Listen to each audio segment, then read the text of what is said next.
0:10 minutos, muchas veces, de este día 3 de mayo, para que sepan, porque nos preguntan, ¿de cuándo es la perla? Y como ya hemos charlado un par de veces con él, para que se sepa que este es actual. Muchas veces hemos hablado con él. Es un hombre interesantísimo para hablar. Venimos hablando con él desde que estábamos en LB2 hace 35 años. Radio Nacional, Radio Universidad, en fin. Es el autor, por las dudas, de las letras de las canciones que hicieron popular a su hermano Servando Coletti. Es premiado, tiene varios premios como autor, un gran escritor. Y me da la impresión, ella ha sido un creativo en muchas cosas. Hizo un libro hermoso con ilustraciones, nada menos que de su comprovinciano Carlos Alonso, porque él es oriundo de Mendoza, aunque vive en Córdoba. Ha inventado yo creo que los ha inventado, él nos dirá, micropoemas, cosa que nos parece maravilloso. El otro día nos decía Guaraní que de la coplera del prisionero de Armando Tejada Gómez, si Armando Tejada Gómez hubiera querido, hubiera hecho un montón de poesías. Una hubiera sido: estamos prisioneros, carcelero, yo de estos tristes barrotes, tú del miedo. Un poema.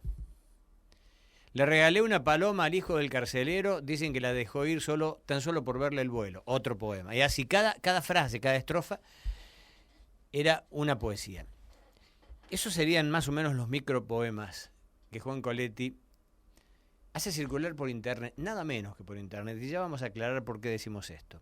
La poesía es el eco de la música del universo en el corazón de los humanos. Rabindranath Tagore.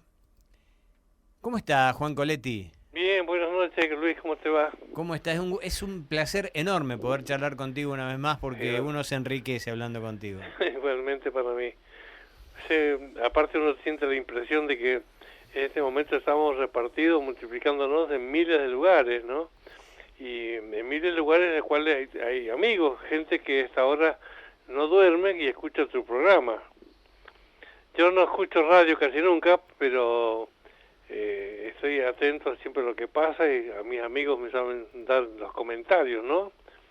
Sobre todo esta obra épica tuya de tantos años, ¿no? Sos una figura que anda por todo el país realmente, ¿no? En miles y miles de lugares. Pensar que el cassette, porque era un cassette, de tu hermano Servando me lo diste vos cuando estábamos en Radio Nacional por allá, sí, por el 89 más o menos. Han pasado años, ¿no? Es cuestión de tener paciencia a veces en la vida, ¿no? Sí, es cierto, ¿no? Hay que saber esperar.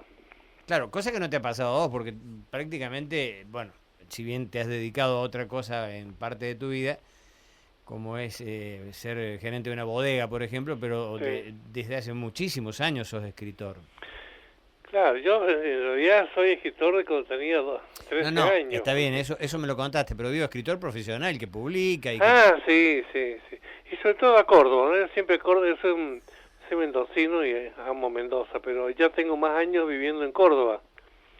Así que Córdoba, yo soy una persona inmensamente agradecida a periodistas, a los medios, a profesores de literatura, a lectores, a tanta gente, porque acá he producido el 90% de mi obra literaria en Córdoba. Claro.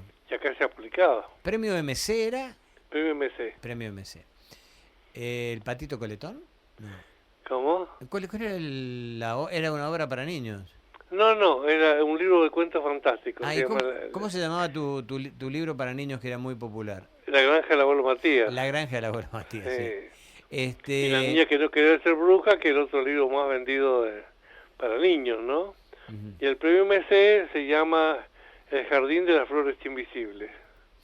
¿Cómo es esto que me parece maravilloso de los micropoemas? Porque hay tanta necesidad de que los chicos lean y a veces se torna tan difícil cuando es obligatorio, cuando es escolástico, cuando es largo, cuando es denso, cuando es una literatura difícil. Y estos micropoemas son tan accesibles y en un lenguaje, y en una técnica, en un lenguaje técnico me refiero, tan usado por los chicos. Claro. Como es internet. el haiku, que sería en este caso, después hay dos versiones de micropoemas, ¿no? Uno es el haiku, que es el libro el PowerPoint que yo te mandé, el Callejón de los Cerezos, ¿no? Sí, el Rincón de los Cerezos. Y ahora, ya entre unos días están terminándome otro PowerPoint, pero de tancas, ¿no? Y son figuras poéticas originadas en Japón, en el siglo VII de O sea, nuestra era. no son poemas tuyos. ¿Cómo? No son poemas tuyos. Sí, son míos. Ah. Sí. Figuras poéticas, ¿qué quiere decir? Es decir, la técnica.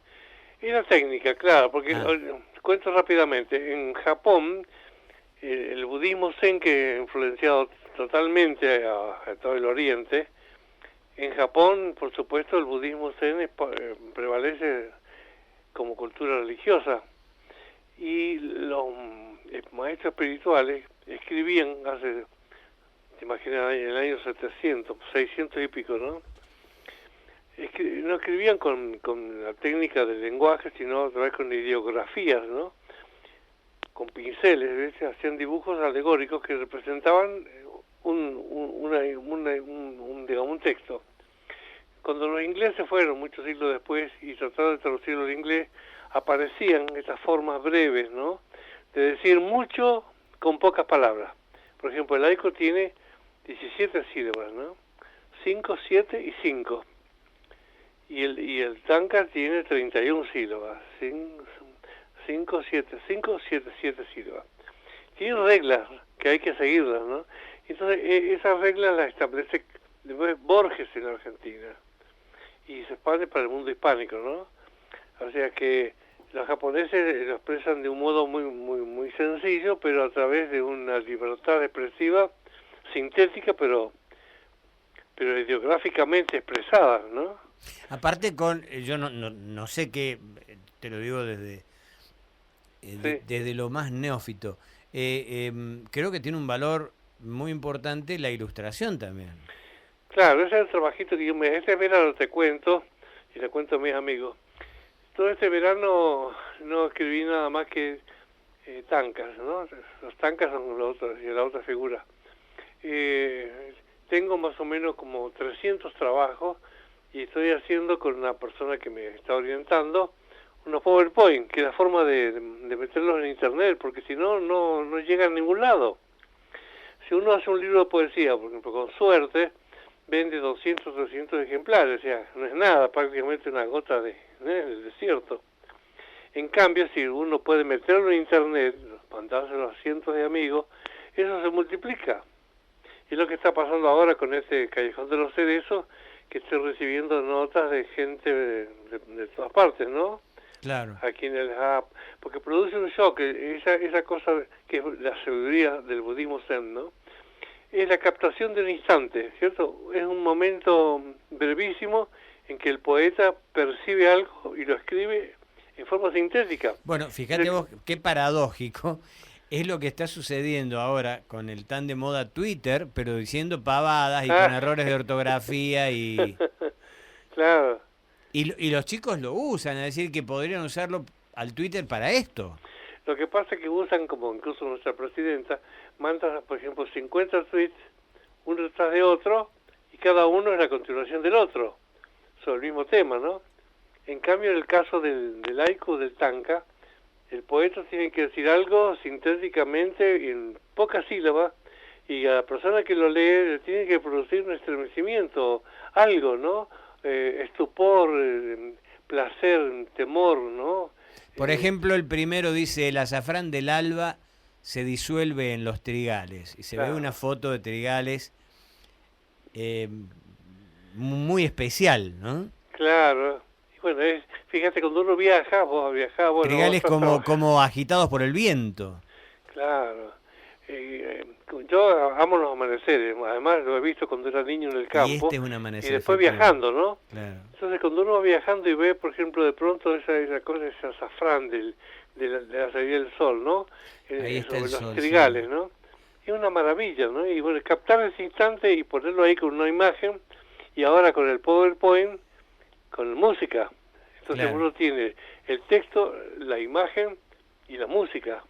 Claro. Y ese pequeño instante que dura menos de un minuto, uno tiene una percepción intelectual, espiritual, ¿no? Trascendente. Tiene que producirle algo. Si no te pasa nada, entonces no lo leas, ¿no? Claro. Incluso, insisto, vos nombraste a la presidenta, yo no tengo nada que ver, por más que me digan Sí. que tengo una animosidad, pero hay una deformación del lenguaje en estos mensajes. Claro. Por ejemplo, acabo de escuchar a la presidenta hablar de tengo la impre. Sí. ¿No?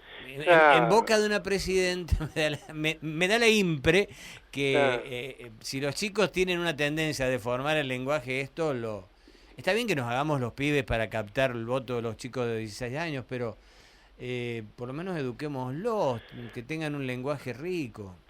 Claro, eso conduce a una indigencia intelectual muy grande. Son gente que no sabe el idioma, no sabe nada. Esa es la ignorancia total, ¿no? Porque uno ve gente que manejan esos maravillosos aparatos que cuestan algunos miles de pesos para mandarse mensajes realmente estúpidos, sin sentido, ¿no? Y con horrores de ortografía. Con los sobres, aparte que, claro, pero bueno, es el mundo en que vivimos. Y de redacción nada, ¿no? Porque, nada. Bueno, otra de las bellas poesías que están en este jardín de los cerezos de nuestro amigo Juan Coletti: la brisa agita las ramas del aromo, polvo de estrellas. Y se ve en primer plano un colorido hermoso del aromo, ¿no? Vos viste el aromo, cuando vos te acercás, vos movés una ramita, por ejemplo, y caen partículas como si fueran partículas de oro, ¿no? Claro. Lluvia de estrellas. Qué bonito. Hay que tener realmente una imaginación poética para poder llamarle así. Claro, todo esto empezó, te cuento, hace varios años, y yo creo que te he comentado. Yo tuve un taller de escritura a distancia durante muchos años, en el cual participaron más o menos unas 500 personas de todas partes del país, ¿no? Entonces yo tenía que ir un poquito adelante de mis alumnos, haciendo las consignas y organizando el trabajo del taller. Entonces iba creando nuevos métodos de trabajo, ¿no? Para buscar la creatividad literaria. Entonces por eso, en esa búsqueda me encontré de golpe un día con el haiku y el tanka. Entonces comencé a practicarlo y lo daba como una consigna a los alumnos, ¿no? Que no es tan fácil, la mayor parte lo intentaba, pero no es fácil de lograrlo. Decir, claro, cualquiera creería que es fácil porque son tres frases. Claro, son 3 sílabas. Entonces, la primera en 5 palabras, ¿cierto? Uno tiene que hacer el enunciado. En las otras 7, desarrollar lo que acaba de decir, y en las otras 5, sílabas nada más, no frases, ¿no? Tiene que dar la respuesta, ¿no? Concretar lo que está diciendo. Y bueno, y eso lo comencé a practicar, y después se publicó un libro acá en Córdoba, que se llama justamente Callejón de los Cerezos. Yo dije el Jardín de los Cerezos, que es una obra de teatro, ¿no? Sí, el Callejón. Sí. Esa fotografía que tiene el PowerPoint, una típica callejón, le decimos en Mendoza nosotros, a una calle interna dentro de los viñedos, ¿no? Claro. Un callejón. Una hilera. Y el cerezo es una planta que cuando florece realmente, mira, si vos ves un bosque de cerezo floreciendo, realmente si no te pones a llorar falta poco, ¿no? Es tan impresionante la maravilla de la luz, ¿no? Uh-huh. ¿Y por qué un PowerPoint? No hay otras maneras más directas que no tengan tanta que ya estén abiertas. No, porque publicaron, como te decía recién, en un libro. No, digo por internet. O sea, hay distintas técnicas en internet. El PowerPoint lleva toda una técnica para abrirlo y todo lo demás. Sí, que estén abiertas. Yo los mando. Lo que pasa es que cuando uno hace, por ejemplo, un PowerPoint, es como un resumen de música, ¿no es cierto? Imágenes y de escritura.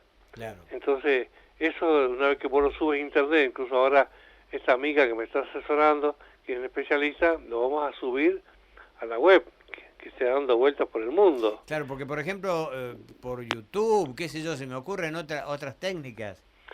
Sí, estamos en esa etapa. Primero, como en todas las cosas, ¿no? Hay que crear que dan los textos, ¿no? Otra es: la huerta huele a flores de zapallo, tu boca a menta. Y se ven las flores de zapallo bien amarillas allí. Sí, Esto ya es más romántico, digamos. Claro. Sí, son distintos tonos, se tocan distintas cosas, ¿no? Después se van ordenando, pero no por temas, sino que cada una, la persona que va siguiendo el PowerPoint, cuando son un par de segundos, ¿no? Pasa de una imagen a la otra, y bueno, esa es la idea, el propósito. Lástima, ¿no?, que no seamos amigos de Facebook, porque me lo tuviste que mandar por mensaje privado.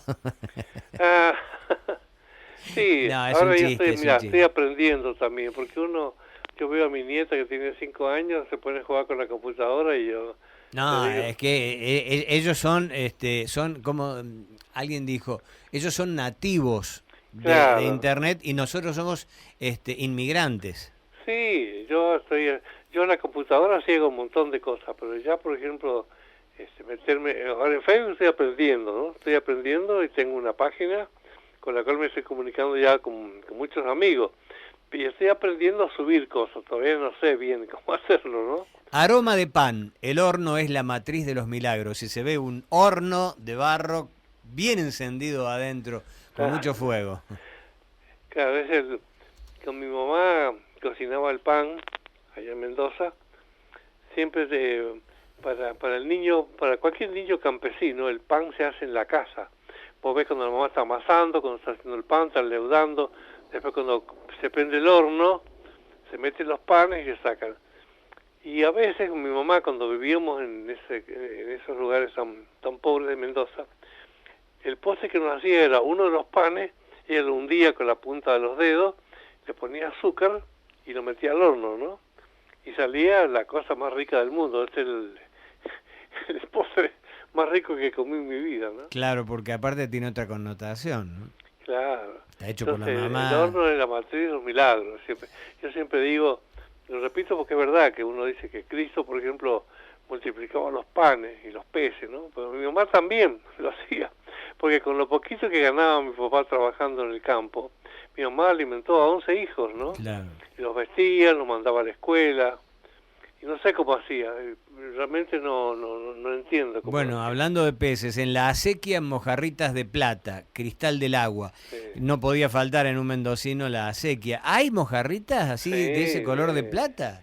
Y la mojarrita justamente es eso, cuando vos ves una acequia, por ejemplo, cuando está, no cuando corre el agua, sino cuando está más estancada, o en un estanque sobre todo, ¿no? Donde hay mojarritas, son como pedacitos de plata que se mueven, ¿no? No se me había ocurrido jamás. Sí. Hasta he cometido la torpeza cuando era chico de pescarlas para comerlas. Me acuerdo que hace poco fui con mis nietos. Acá nosotros en Tanti, cuando estaba mi suegro, el papá de el abuelo de mis hijos, nos venimos a Tanti con los chicos, con mis hijos, con los chiquitos, con un aparato, construían y sacaban mojarritas ahí ¿Con una botella? No, con una tela, ¿no? Ah. Y después lo hacíamos fritos, que la cosa es riquísimo, ¿no? Con un poquito de limón. Yo fui con mis nietos a pescar mojarritas y las volvimos a tirar al agua. No quise, las vi tan vivas, tan movedizas, que me dio tanta pena. Pero cuando era chico sí, incluso con botella, que se le rompía la parte de abajo, que tiene el nombre de la parte de atrás del ser humano, y se le ponía pan y ahí entraban las mojarritas y no podían salir. Claro.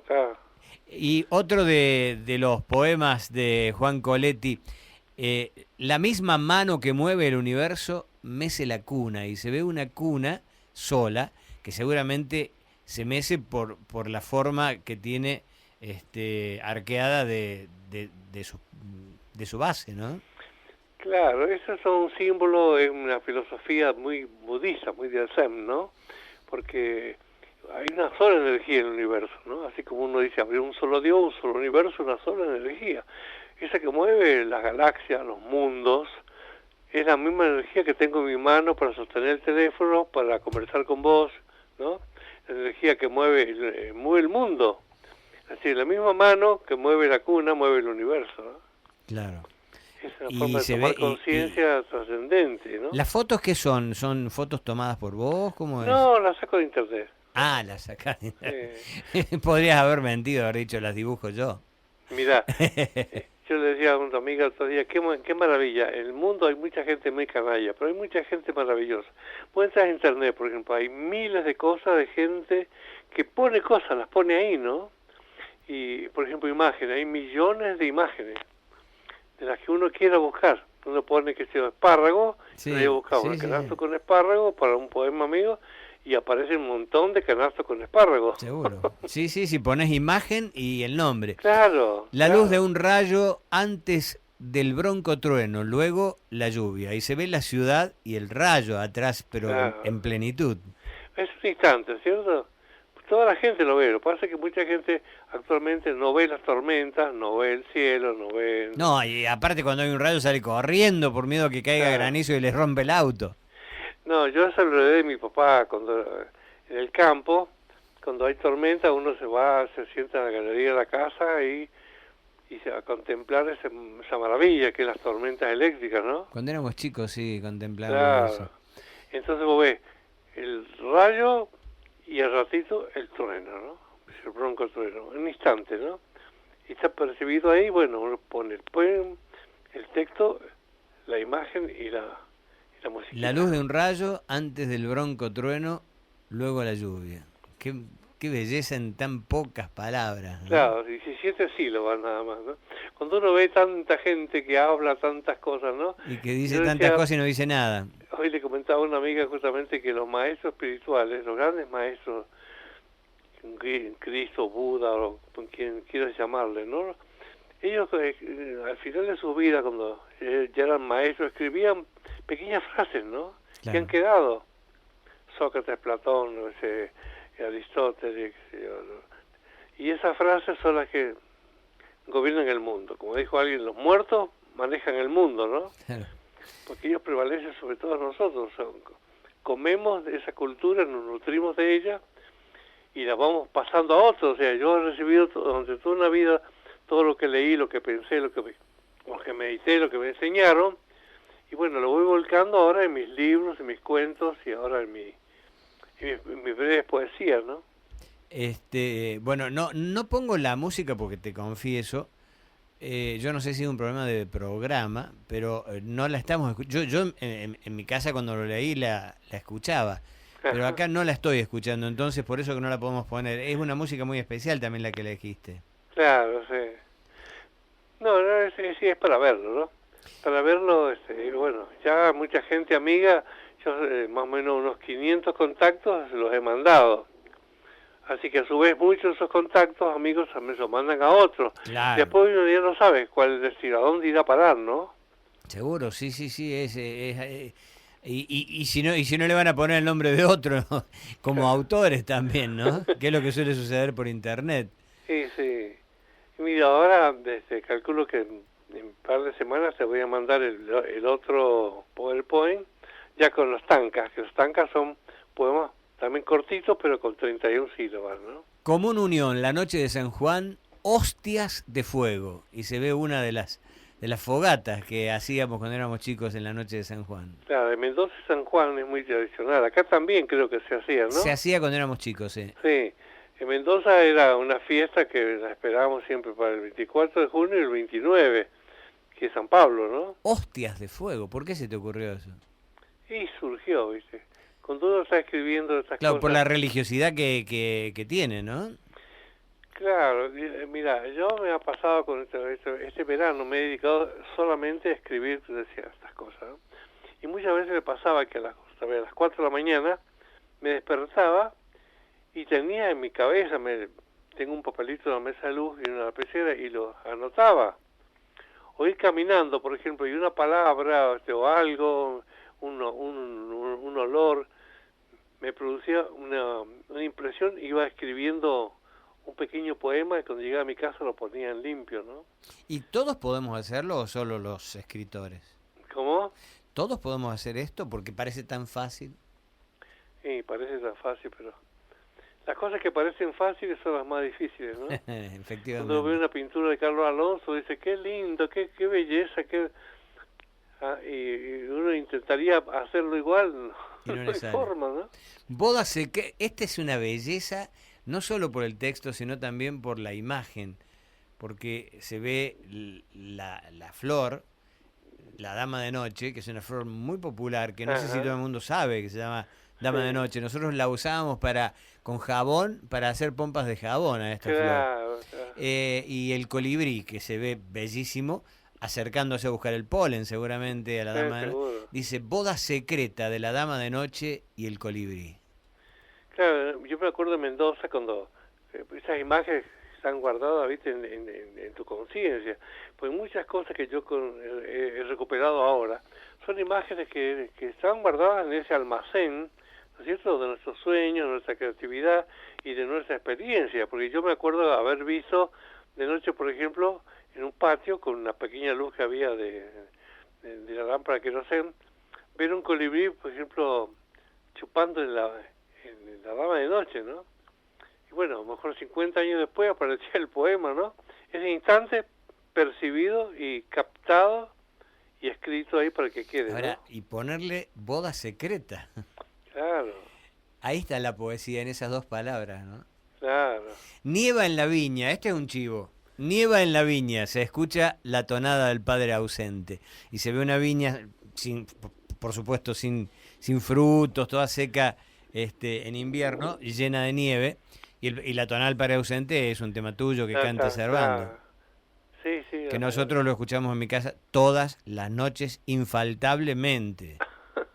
Escuchamos todo, sabemos de memoria todo el Mirá disco vos, de Servando. mirá vos qué lindo, qué bueno. Qué lindo para todos, ¿no? Porque esa cosa que se recupera y que, como te pasa a vos y a cuánta gente que uno no conoce porque nunca va a conocer, ¿no? Porque yo tengo de mi obra, no sé, 40.000, 45.000 copias que se han vendido de distintas partes, distintos libros.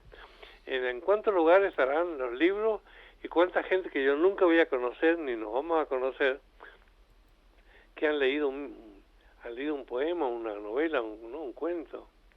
Claro. Y el caso tuyo es muy conmovedor, porque siempre con mi Bueno, hermano lo recordamos con mucho cariño. es mérito de mi esposa, que ella es la que lo elige y la que lo escucha completo antes de dormirse. Es como que le transmite mucha paz. Vos escuchaste el tema que le mandó mi hermano, Sí, Voy a claro, salir en claro. busca de tu amor. Claro. De Sí. todas maneras te confieso que me gusta más con guitarra, Servando, ¿no? Ajá. Sí, ahí se dijeron para que... Lo dijo Marvis, de alguna forma, que le hacía acordar a Tormo y que Sí, no solo la voz, sino las guitarras sí, sí. eran bellísimas, ¿no? Sí, la guitarra bien mendocina. No, yo no Eh, sé cómo es eso, porque de música yo no... pero el canto de Cuyo tiene mucho que ver con la guitarra. Sí, sí. Pero no digo que no me haya gustado. Será que aquel otro lo tengo de hace tanto tiempo Claro. y es como un viejo amor, ¿no? Claro, sí, como la tonada del viejo amor. La tonada del viejo amor. Ay, Final del túnel, la luz que me orientaba era yo mismo y se ve un túnel de un tren claro. y al fondo la luz. Bueno, esa es mi experiencia, ¿no? Una experiencia cuando yo estuve enfermo con una depresión, que fue la peor y más cruel enfermedad que yo tuve por la cual ocurrieron muchas cosas para mí, ¿no? Una transformación, porque cuando uno sale de la depresión, o en la depresión no vos te mueres, te quitas la vida o te transformas, ¿no? Y yo tuve la suerte de que la depresión me transformó. Y siempre recordaba esa cosa de que al final del túnel había una luz, ¿no? Y en los momentos más crueles de la enfermedad yo me sentaba a meditar y miraba un supuesto túnel y siempre estaba oscuro, impresionante, ¿no? Fue una experiencia verdadera. Un túnel y hasta que un día realmente, ¿no? Una cosita que titilaba al fondo, era la luz, ¿no? Y era mi conciencia, era yo mismo que estaba ahí descubriéndome, ¿no? Entonces después se transformó en un haiku. Qué maravilla. Ruido de hamacas en la plaza desierta. Llora un niño y están las hamacas moviéndose solas, no hay ningún niño. Ah, ese es el misterio, ¿no? Es un instante misterioso. Vos ves que estás caminando, vas por una plaza y ves que las hamacas se mueven, ¿no? Hay hechos paranormales, ¿no? Que no es Sí, han cosa salido que- últimamente muchos, ¿no? En distintos pueblos. Hay muchos lugares que se ven esos fenómenos, que las hamacas se mueven Y bueno, y la idea es crear un clima de misterio, de extrañamiento, ¿no? Hamacas que se mueven y se escucha que un niño llora. ¿Qué pasa? Bueno, cada lector sentirá una impresión diferente, ¿no? Seguro. Algunos se lo atribuirá a un fenómeno paranormal y otro dirá, bueno, si el niño está extraviado, el chiquito. Claro, si es como un péndulo, es lógico que la hamaca se mueva con un poquito de brisa que haya, y el niño a lo mejor anda por ahí escondido y uno no lo ve. Ya, cada uno se escribe su novela. Tótem sagrado, el álamo solitario de mi infancia. Y se ve el álamo, sí, y un campo desolado, solo el álamo. ¿Era el de tu infancia? Mira, en Mendoza el álamo es muy importante para todos, ¿no? Está la vid, están los álamos, ¿no? Están los frutales. Pero los álamos que aparte que son fronteras contra el viento, que dan sombra, dan madera. El álamo es muy bello, yo amo esa planta, ese árbol, ¿no? Entonces, esa imagen del árbol como tótem, o sea, como un monumento sagrado para mí, ¿no? Entonces, esa imagen del álamo solitario, grande, inmenso, en la soledad, quieto ahí, ¿no? Resistiendo el viento, resistiendo el paso de los años. Es como un símbolo para mí, ¿no? ¿Por qué tótem? Es decir, es como que uno va a... Y el tótem es el símbolo que la tribu levanta, ¿viste? Claro, pero es como que le pide cosas y que le rinde culto. No, para mí porque sería el tótem como sería de mi religión personal, espiritual, claro, digamos, el campesino. Pero ¿alguna vez hablaste con él? No, esas cosas no. No, de admirarlo. De admirarlo. De admirar el árbol, el olor del álamo, si vos tocabas una hoja del árbol, tocas la corteza, ¿no? Y seguramente ir en momentos tristes a llorar ahí, ¿no?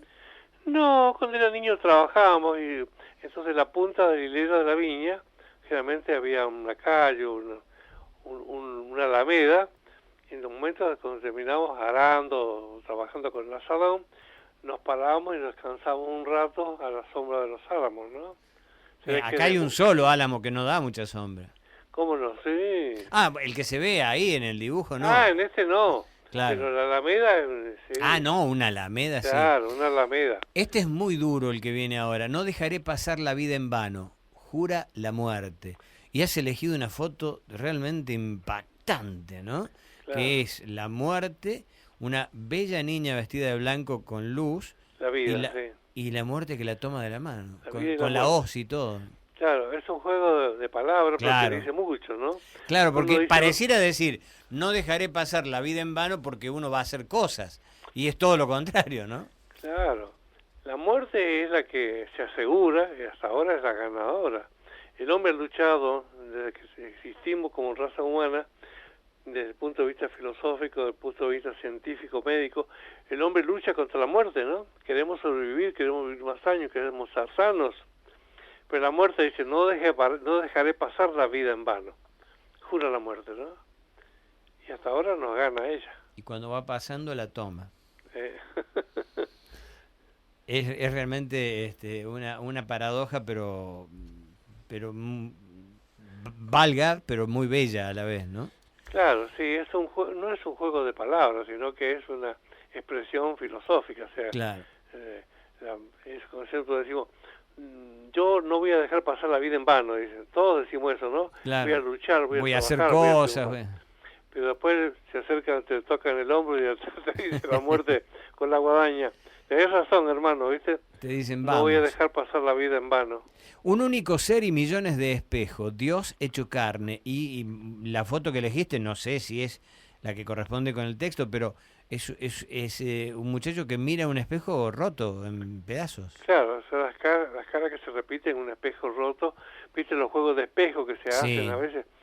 La idea es esa, de que no hay millones, no hay 7.000 millones de personas, sino una sola persona, un solo hombre en la tierra, ¿no? Dios hecho carne. Claro, Dios ha hecho carne en todos nosotros. Es decir, todos somos Dios. ¿Cómo? Todos somos Dios. Y somos partículas, sí, absolutamente. Yo estoy convencido de eso, de que somos partículas. Cada uno de nosotros es una partícula de ese Dios inconmensurable que no tiene Vos sos nombre. creyente. ¿Cómo? Sos creyente. Sí, más que creyente, soy enamorado de la vida, ¿no? No, que no soy creyente religioso. Pero en el decís sentido... Dios, no decís naturaleza, no decís otra No, cosa. porque es muy grande. Mira, cuando uno ve esa fotografía, por ejemplo, que sacan los satélites viajando o el telescopio Hubble ese que fotografía las galaxias, el universo es tan grande que ningún ser humano, ni aun los científicos, tienen capacidad para captar la grandeza inconmensurable del universo. Entonces nosotros vivimos acá en la Tierra, que es un planeta chico, en un sol que no es muy grande, en una galaxia que no es de las más grandes, ¿no? Pues en la galaxia hay 100.000 millones de soles. O sea, solo pensar en eso nomás es gigantesco. Así que el hombre somos nosotros una pequeña partícula. Entre los álamos, los círculos de fuego del crepúsculo, y se ven los álamos, ahora sí una alameda, y el sol que está abajo, Claro. supongo que es un amanecer. No, el crepúsculo. Ah, el crepúsculo, perdón, el La crepúsculo. tarde, Al claro. revés, el sol está bajando. Cuando uno ve en Mendoza, por ejemplo, pues yo son imágenes que tengo guardadas. Ves el atardecer, a veces en cierta época del año, sobre todo en el otoño o cuando ha corrido viento, ¿no? Se ve esa fuerza terrible y si la ves contemplada a través de los árboles, se ve como fulgura la luz del sol antes de desaparecer, ¿no? Ujú. Pero hay que ponerle ese nombre y con tan pocas sílabas, ¿no? Debe ser realmente difícil. Parece una cosa tan simple. Sí, ya te digo porque yo se lo he enseñado a mucha gente, incluso tengo ahí las técnicas, las puedo pasar a cualquier persona que me lo pida, cómo se escribe un haiku, cómo se escribe un tanka. Sí, bueno, pero esa es la técnica. Ahora Yo, hay que ponerle contenido, ¿no? claro, hay como dice, cómo se toca el piano, pero después hay que aprender a tocarlo, ¿no? Seguro, claro. Pero un ejercicio también de vocación, por un lado, de que uno tiene que tener un mecanismo de percepción y una práctica. Yo, te imaginas, durante muchos años me he practicado la poesía, el cuento, la novela, y estos últimos años me ejercité en este juego de cosas que me fascinan, ¿no? Poder captar algo y en algunos casos después yo voy haciendo mi selección, digamos, supongamos que tengo 300 textos y después voy haciendo lentamente una selección de los mejores, ¿no? Según mi propia opinión. Ahora, nunca, esto lo hemos charlado tantas veces, porque no sé, son innumerables las veces que que te he entrevistado en radio, ¿no? Sí. Desde hace tantos años, hace casi 30 años. Nunca comprendí del todo, pero bueno, siempre lo respeté y fue como una lección para mí, Sí. cómo vos mezclabas, cómo en tu vida se mezclaban lo económico y la poesía, que parecen el agua y el aceite, ¿no? Parecen incompatibles. Sí.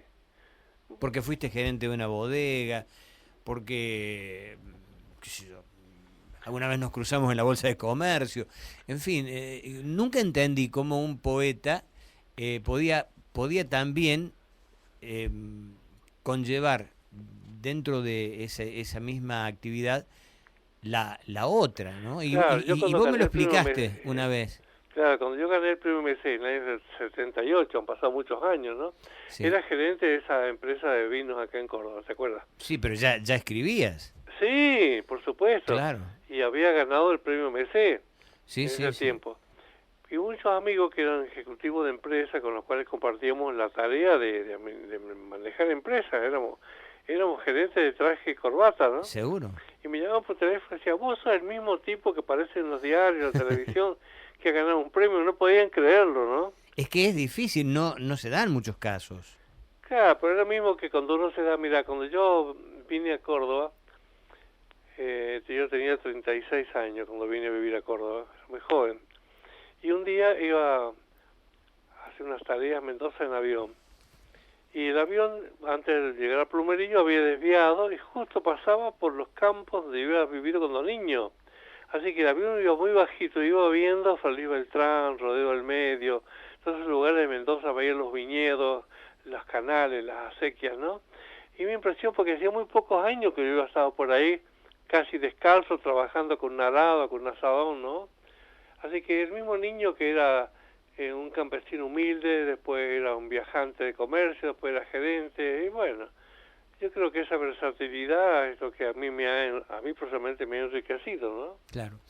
Después dedicás este otro PowerPoint a un tema más profundo, no tiene que ver con la poesía, tiene que ver con una situación social.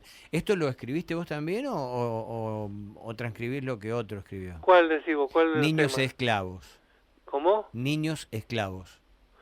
No, eso yo lo escribí yo basado en un dato, ¿no? Que no tiene nada que ver con la poesía.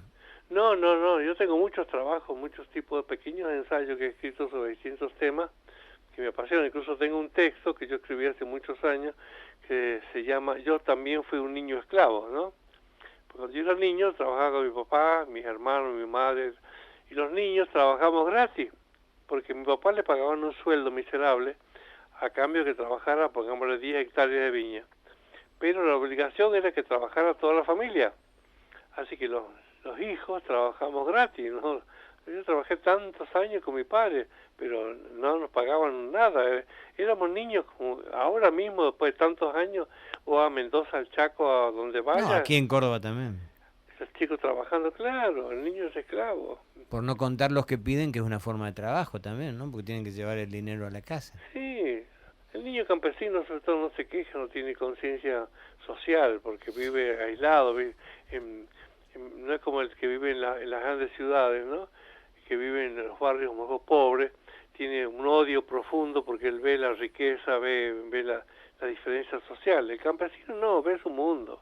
Yo cuando era niño nosotros no sabíamos lo que es la envidia, ni nada más que sabíamos que teníamos que trabajar, ir a la escuela y cumplir con nuestras normas familiares, ¿no? ¿Puedo leerlo? Sí. Esto lo hace circular también por internet, ¿no? Sí. Niños esclavos se llama, no solo en Pakistán, en la India, en Costa de Marfil y en innumerables países, millones de niños padecen una humillante esclavitud, sino también en América, incluido nuestro país, tal como nos informan ONGs de todo el mundo, entre ellas Save the Children. Trabajando en tejedurías clandestinas, en el cultivo de la papa, el algodón, el tabaco, la vid, la cebolla y en cualquier actividad en la que resulten productivos, se calcula que actualmente existen más de 400 millones de niños y niñas, muchas de ellas como domésticas y otras prostituidas, manchan el mapa del mundo con los estigmas de esta antigua trata. Pero como el tema poco y nada se habla, podemos ver a un niño recogiendo cebollas o ajos o algodón en Mendoza, en San Juan o en el Chaco, y nadie dice nada, y lo poco que se sabe rara vez se publica. Dice en la primera parte de este PowerPoint que anda circulando por internet, Sí. que escribió nuestro amigo Juan Coletti, que está dialogando en este momento con nosotros. Un tema duro para alguien que se dedica a la poesía, Juan. Claro, porque no es incompatible, ¿no? Ser sensible, por ejemplo, para escribir la poesía y ser sensible para comprender el dolor del mundo. O sea, que la pobreza, el hambre, el sufrimiento de los niños también es una poesía trágica y dolorosa. El poeta no vive en un mundo con la lira, con los pajaritos en la cabeza, ¿no? Es un contemplador del mundo y también lo registra. No solamente en un poema, también en un cuento. Yo tengo una variedad de textos que he escrito donde hay violencia y está el retrato del mundo contemporáneo. Sigo. Sin embargo, no ha sido un nuevo Gandhi o un Mandela quien ha salido en su defensa, sino un niño, Iqbal Masih, cuya historia contaremos brevemente. Cuando tenía 4 años de edad, Iqbal fue cedido por su padre a un fabricante de alfombras a cambio de un préstamo de 600 rupias, equivalente a $12, que necesitaba para cubrir los gastos de la boda de su hijo mayor, según ancestrales hábitos sociales y religiosos en su país, Pakistán. El pequeño fue obligado a realizar jornadas laborales de más de 12 horas diarias, durante las cuales permanecía encadenado y sometido a golpes por mínimos motivos. Como el padre de Iqbal no pagaba la deuda, se fue incrementando, por lo cual debió permanecer durante varios años más en la esclavitud. Las duras condiciones laborales y la escasa alimentación afectaron su crecimiento de tal modo que a los 12 años tenía la estatura de un niño de 6. Cuando tenía apenas 10 años, en 1992, Iqbal escapó de la fábrica de alfombras y con el apoyo del sindicato Bata Masdor Mahas denunció ante el mundo las condiciones de esclavitud en que vivían millares de niños en su país. El escándalo cruzó las fronteras de Pakistán. Nuestro héroe fue conocido y reconocido en todo el mundo gracias a los medios de comunicación y a las organizaciones que denunciaron la vergonzosa trata de niños.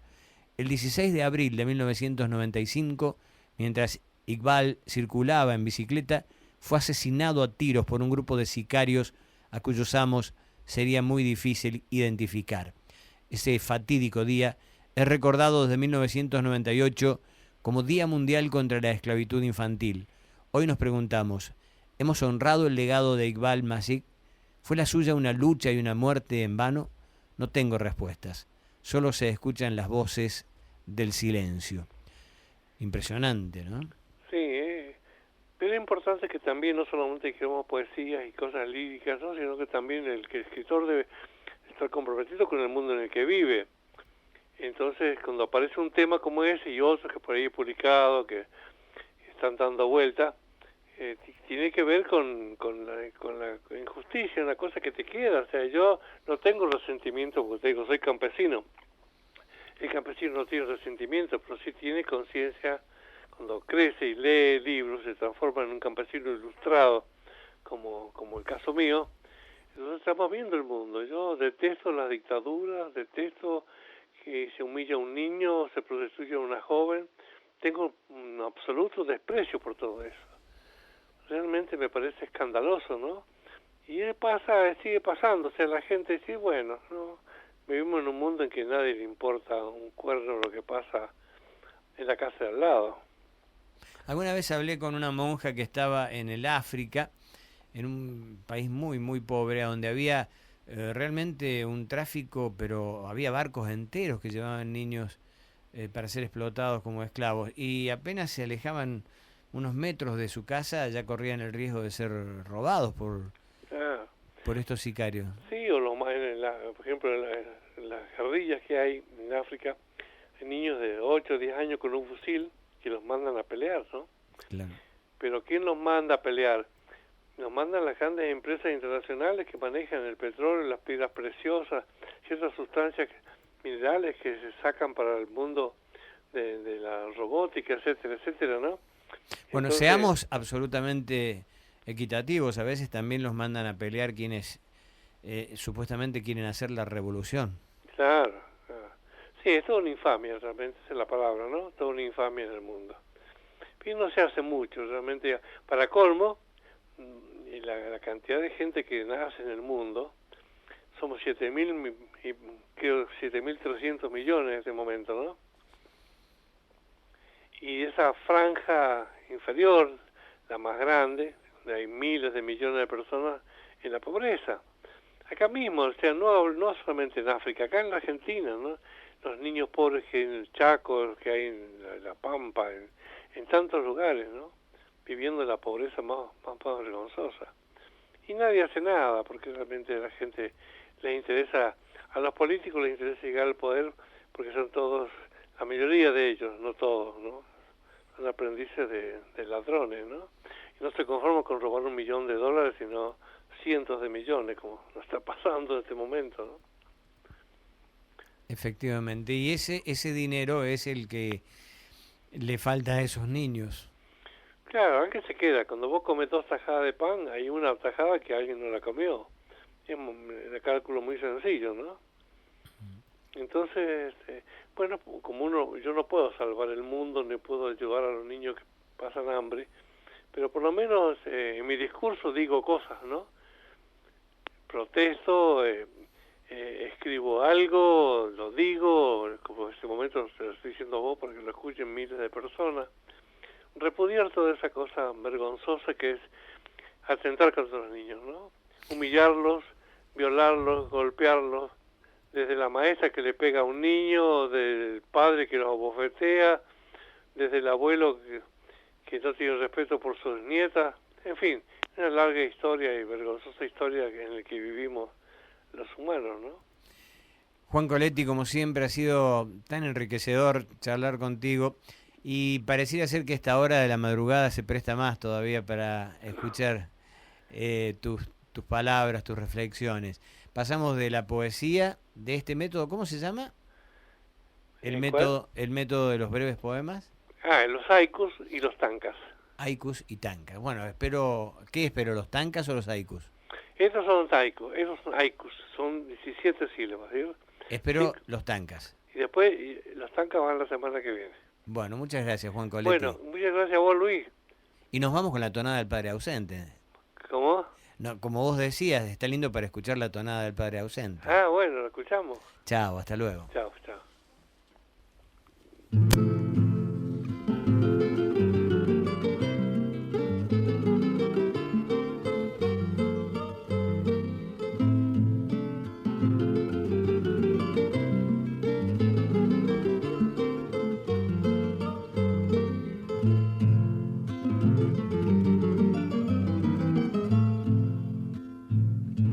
Quiero evocarte, Padre, con esta luz de ausencia, mientras se aroma la tarde, con el pan y con la menta.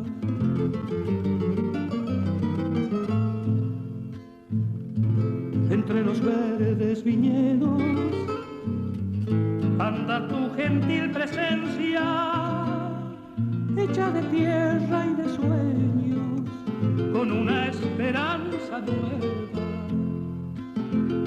Yo sé bien que no te has ido, ni te irás mientras yo viva. Aguardemos que maduren en las cepas los racimos. Siempre te estaré esperando con una copa de vino.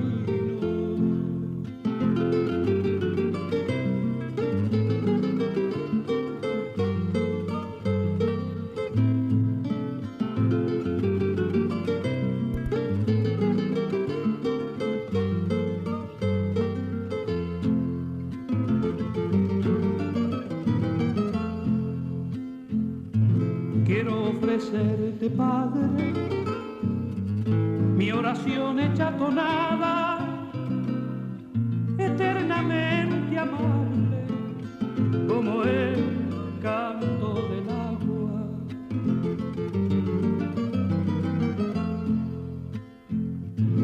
De los años que se han ido, esta enseñanza me queda: nunca muere el que ha vivido en una continua ofrenda. Yo sé bien que no te has ido, ni te irás mientras yo viva. Aguardemos que madure en las cepas los racimos. Siempre te estaré esperando con una copa de vino. Siempre te estaré esperando con una